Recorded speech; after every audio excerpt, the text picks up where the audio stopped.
지금 여러분이 알고 있는 구찌, 프라다, 버버리 전부 한 번쯤 파산 직전까지 몰렸던 브랜드라는 거 알고 계셨나요? 무너지던 브랜드가 어떻게 몇 년 만에 다시 명품 업계의 아이콘으로 돌아왔는지 그 부활의 순간들과 공통된 법칙을 오늘 낱낱이 파헤쳐보겠습니다. 먼저 구찌 이야기부터 시작하겠습니다. 1921년 이탈리아 피렌체에서 구찌오 구찌가 세운 작은 가죽 제품 매장에서 시작된 구찌는 그의 아들 알도의 지휘 아래 세계적인 브랜드로 성장하며 한때 유럽 왕실과 할리우드 셀럽들이 앞다투어 찾는 브랜드가 되었습니다. 하지만 창업자 구찌오가 세상을 떠난 뒤 상황이 달라집니다. 아들들 사이에서 지분을 둘러싼 갈등이 시작됐고 1980년대에는 가족 간의 불화가 걷잡을 수 없이 커지면서 브랜드 자체가 망가지기 시작합니다. 결국 1993년 구찌 가문은 회사 지분에서 완전히 밀려나게 됩니다. 매장은 문분별하게 늘어났고 판매하는 품목만 22,000개가 넘을 정도로 브랜드 정체성이 흐려졌던 이 시기, 구찌는 파산 직전까지 몰렸다는 평가를 받을 정도로 위태로웠습니다. 이때 등장한 인물이 바로 톰 포드입니다. 그 전에 먼저 밀밑 작업을 한 사람이 있었는데 1989년 수석 부사장 겸 수석 디자이너로 영입된 돈 멜로였습니다.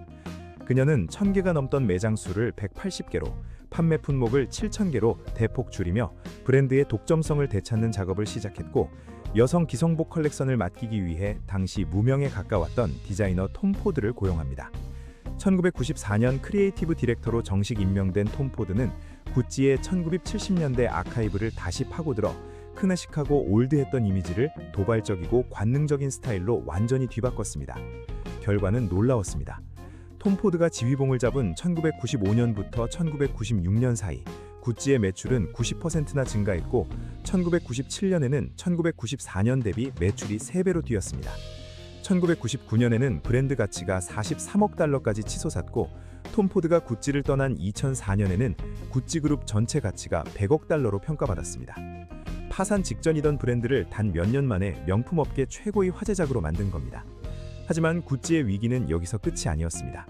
톰 포드가 2004년 경영진과의 갈등으로 구찌를 떠난 뒤 브랜드는 다시 고리타분하다는 평가를 받기 시작했고 2014년까지 무려 5년 넘게 매년 매출이 20%씩 줄어드는 심각한 침체기를 겪습니다. 경쟁 브랜드인 버버리와 에르메스의 매출은 오르는데 구찌만 나홀로 뒷걸음질 치는 상황이었죠. 그런데 2015년 마르코 비자리가 새 CEO로 취임하면서 또 한 번의 반전이 일어납니다.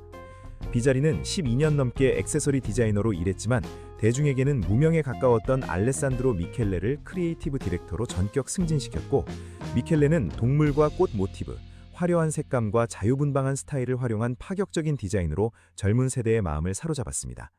여기에 미국의 10대 래퍼 릴 펌프가 온몸을 구찌로 두르고 부른 노래가 빌보드 차트 3위까지 오르며 화제성을 불지폈습니다. 그 결과 구찌 전체 매출의 55%가 35세 이하 소비자에게서 나올 정도로 밀레니얼 세대가 가장 사랑하는 브랜드로 완전히 탈바꿈습니다. 두 번째 주인공은 버버리입니다.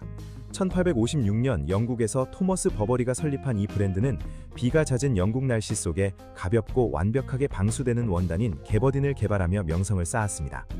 이 원단으로 만든 트렌치 코트와 체크 무늬 패턴은 오랫동안 영국을 대표하는 명품의 상징이었죠.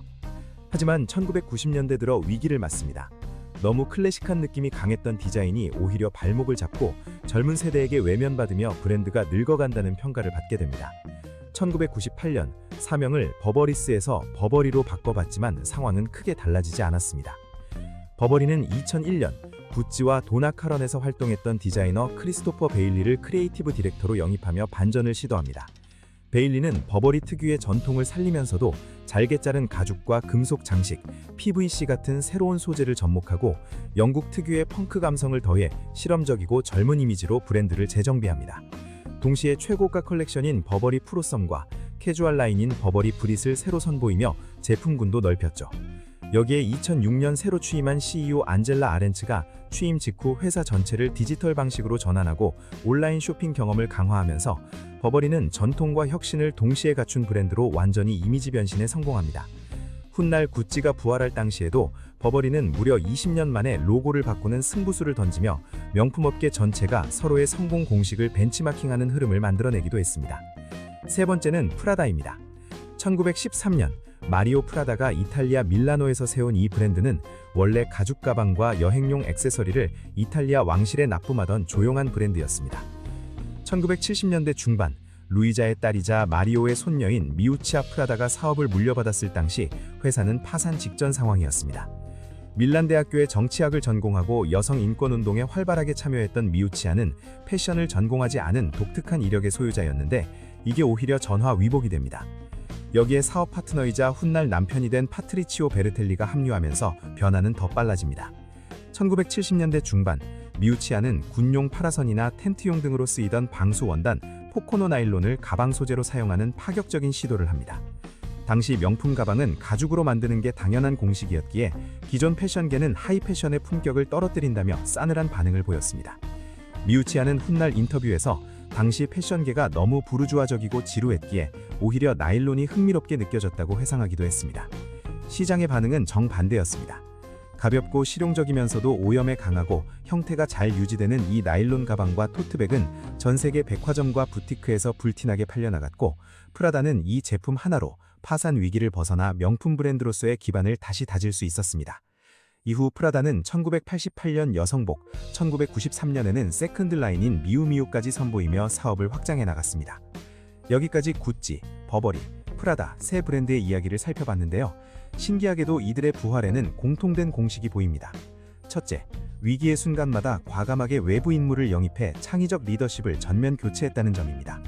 둘째, 기존의 전통을 완전히 버리지 않으면서도 시대의 감성에 맞게 과감히 재해석했다는 점입니다.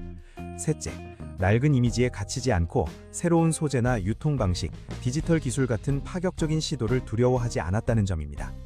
여기서 한 가지 더 흥미로운 공통점이 있습니다. 이 브랜드들 모두 위기를 겪고 나서야 비로소 몸집을 줄이는 선택을 했다는 점입니다. 구찌는 매장 수와 판매 품목 수를 대폭 줄였고, 버버리는 서브 브랜드를 정리하며 정체성을 명확히 했습니다.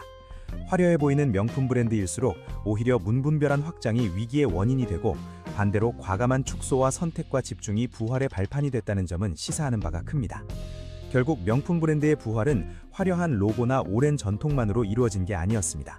위기의 순간에 누구를 믿고 어떤 변화를 선택하고 무엇을 버릴지 결단하는 그 과정이 브랜드의 운명을 갈랐던 겁니다. 지금 우리가 당연히 명품이라고 부르는 이 브랜드들도 사실은 몇 번이고 벼랑 끝에서 다시 걸어 나온 생존자들이었던 셈이죠. 그리고 아이러니하게도 지금 이 순간에도 명품업계는 다시 한번 큰 위기를 맞고 있다는 이야기가 나오고 있습니다. 무차별적인 가격 인상과 특정 시장에 대한 지나친 의존이 원인으로 지목되고 있는데요. 어쩌면 몇 년 뒤 우리는 또 다른 브랜드의 극적인 부활 스토리를 보게 될지도 모르겠습니다. 여러분은 어떻게 생각하시나요? 시청해주셔서 감사합니다.